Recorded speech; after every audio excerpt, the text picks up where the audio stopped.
when you build hotels, there is this, I mean, I know for a fact in Delhi, for example, I think there's an increase in last 3 or 4 years about 60 odd percent in the energy costs. I mean, energy costs are just spiraling like crazy. I mean, greening hotel in the future is not going to be a norm. I think it's going to be, it's not just going to be discretionary. I think hoteliers need to accept that this is going to be more mandatory and more required to ensure that you bring energy efficiency. And how do we bring technology again to play a role there, to bring energy efficient systems? And right from the beginning, I think hotels who are being built must adopt and find out what is the best in energy conservation systems that is possible to make sure that there is operating efficiency there, and also the profits can be brought back quickly, quicker than what it is today. Today, lots and lots of hotels, traditional hotels, are sitting on obsolete systems. With all respect, I mean, they're not sitting on modern age systems today, which can actually, which burn less fuel, and you know, their costs are much lower in operating. And this is the case in most of the developed world today. And that's something that we have to look at, apart from we can talk on labor costs separately. I think India has lost a lot of time, and the opportunity really is to catch up now. And I think we have to stop cribbing about, you know, government is not doing this, and this is wrong, and that is wrong, and wait for the government to take steps. We as an industry need to go ahead. And I see opportunity everywhere across this country. And, you know, so far we've been largely talking about the tourism related and whether it's domestic or foreign. But the big opportunity again is in terms of domestic business travel.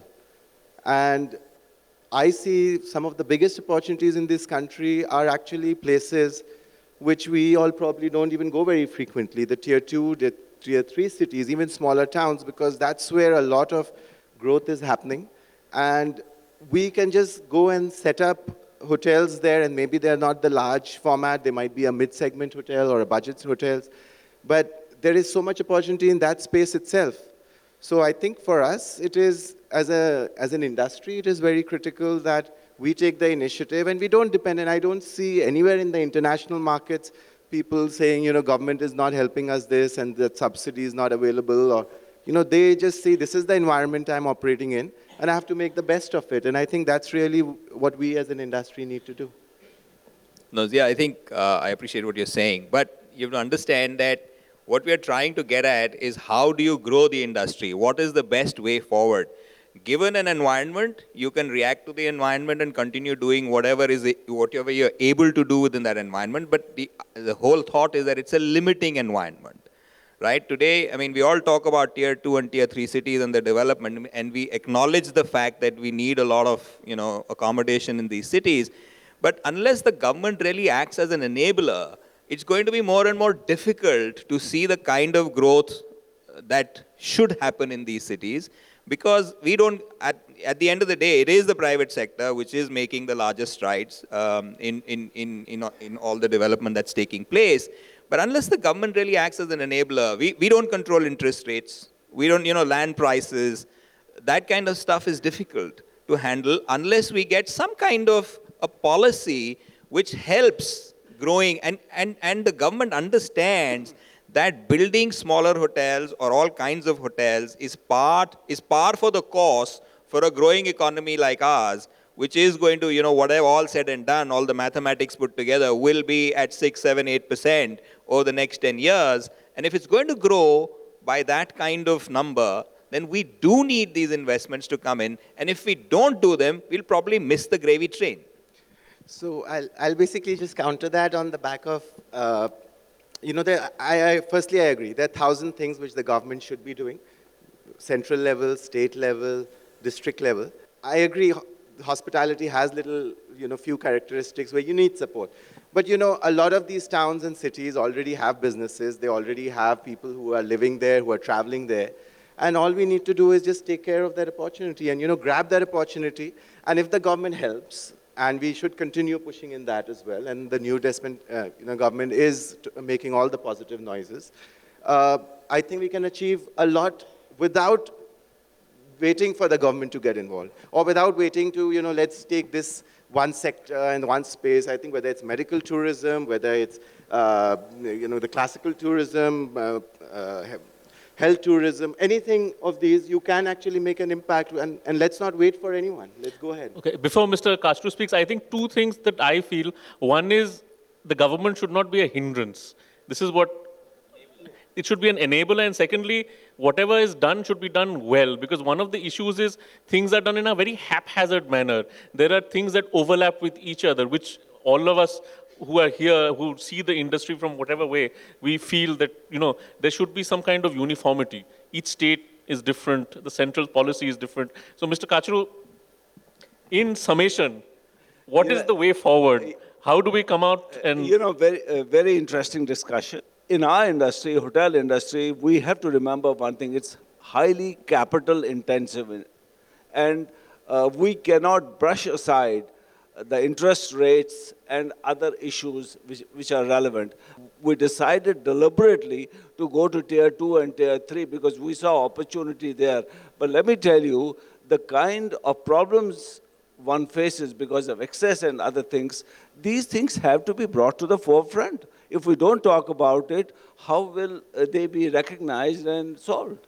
Just one more thing I wanted to make was actually, we focus so much on the government in this one, but where are we making our money? Who's paying all the bills? It's actually the guest and the customer, and we talk about the future of hospitality. We should probably spend some amount of time on what is that guest wanting? What is that customer looking for? And I think that customer has changed drastically since the 50 years or the 30 years which we were talking about. And this customer today is not waiting for travel agents and, buying books to research. They're doing it on the go. So mobile is a huge thing. And I don't see in this industry the thing to embrace that technology, which the customer has already embraced. So how many of the hotel chains are actually building interfaces and apps so that people can book directly on the mobile phone? We did an interesting experiment at Svenska where we use Google as one of the, you pay-per-click program. So if someone is searching for a hotel in Mumbai, we should come up, in that search results. And what we found was actually that even laptops and desktops are becoming obsolete. The biggest conversion rates which are happening is actually on the mobile phone. And it's all happening in the last 24 hours. So the customer is changing. The guest expectations are changing. They are not just looking for, I go there and I sleep and I have the luxury facilities. They are asking for much more. And I think that's what's going to drive the change in the coming few years is, are we geared to meet that customer expectation? And I think today the customer is ahead of where we are as an industry. Okay, let's start with Mr. Jamal. Summation in chota karke. The future, how are we going to tackle and increase our the growth? Well, I think the future has a lot. The tourism industry and hospitality industry has a lot of promise. I think we need to be optimistic. I think the current government has got the ball rolling, and we've got to appreciate that. I think there is an opportunity for people to go and develop cities where spiritual interest is, because end of the day, I think people will, seek God and be there if the facilities are good. If the facilities, so Mr. Jamal's bugbears are spirituality and love, right? Spiritual. Taj Mahal, love will follow anyway. Taj Mahal, exactly. Taj Mahal was a little sore point. You got really excited about it. No, I think the problem is that we get confused between mystique and misery in this country, because I think they're two different things altogether. You try to sell mystique, but you land up in misery. It's not so nice. But the GMs, because I think there's a clear differentiation in the two, and you tell the world that we must remain in this misery. And this is the way it should be. This is all very hunky-dory, very beautiful.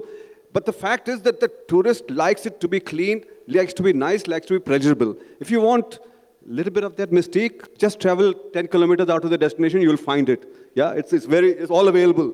But I think in the key areas of interest, let's keep it nice and clean, keep it pleasurable, enjoyable for the tourist. Zia?